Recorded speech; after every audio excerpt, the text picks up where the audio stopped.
It's something like the question, should it be red or green chili, or is it luminarias or farolitos?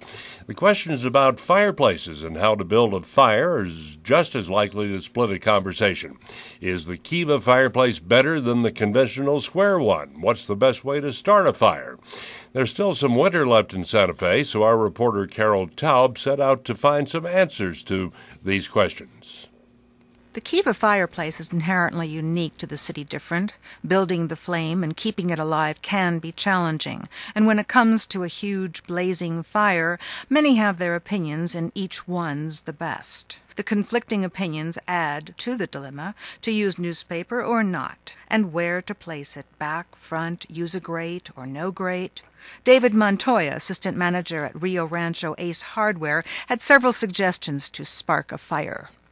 Well, first of all, make sure that it's clean, the chimney and everything, so it won't start a fire. You can buy those creosote logs. They'll burn and they'll clean everything off. Make sure you clean it. Just make sure there's nothing around it that can catch fire. Then you start building your fire. How I do it is I put kindling on the bottom, then I put wood, then a little bit of fire starter and start it up. Kindling is what will start the fire. We'll catch the log because the logs take a little longer. And if you put like your starter log in the center, then put your 2 logs, one on each side, kindling, light it up, and that center will keep it burning. They last 3 to 4 hours.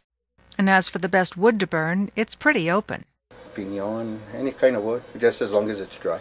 Is it aesthetics that motivates choosing a Kiva over a traditional fireplace? Well, the Kivas are more round. Just fits the style of New Mexico. They're round, they're the Indian type. The regular ones are squared. As the chimney goes up, you got an entrance. You put like a hole in the wall, a box so it can breathe. And the Kiva, you don't have to. A Kiva, you can make them out of adobe. We used to go to my grandma's and she had the outside oven to make bread, and they're basically the same thing. So you would start the fire in dough, then you would put the bread, then you would cover the front. You'd like cement it with mud, leave it for 8, 12 hours, then you'd break it open and pull out the bread. Grates come in different sizes and different shapes, but what about the purpose?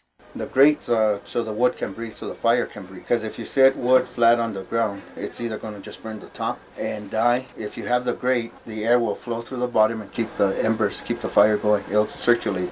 People use newspaper, but I don't like it. It really doesn't work. You'll just burn the bottom of the wood. You want it to cause a fire. Kindling will. It's wood, so it's lighting itself, giving combustion to the other one. Shopping at Home Depot, Frank Blanche had his theory. Get some dry newspaper, crumple it up, put it in the back of the fireplace, maybe 4 or 5 sheets. Get some dry kindling, small wood, stack it upright, leaning against the back of the fireplace, and then get some 3 or 4 inch logs, pile on top of that. And once you've got the fire going, you can put in some larger wood later, once you've got a bed of embers. Starter logs was a hot topic. I'm sure they work. I think it's a waste of money, but I'm sure they work. All you need is a match and some newspaper and some dry wood. The way I look at it is you can recycle the newspaper, or you can burn it in your fireplace and get the heat out of it after you've already read the bad news.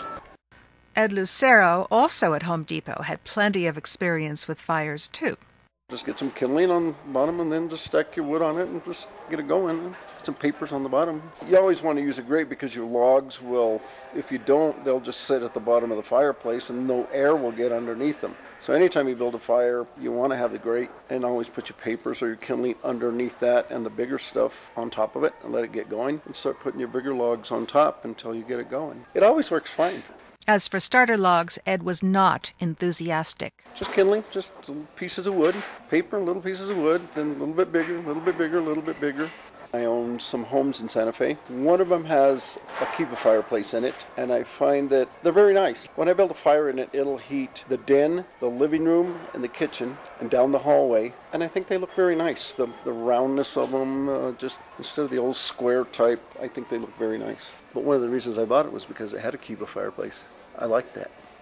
I'm Carol Taub, KSFR 101.1 News.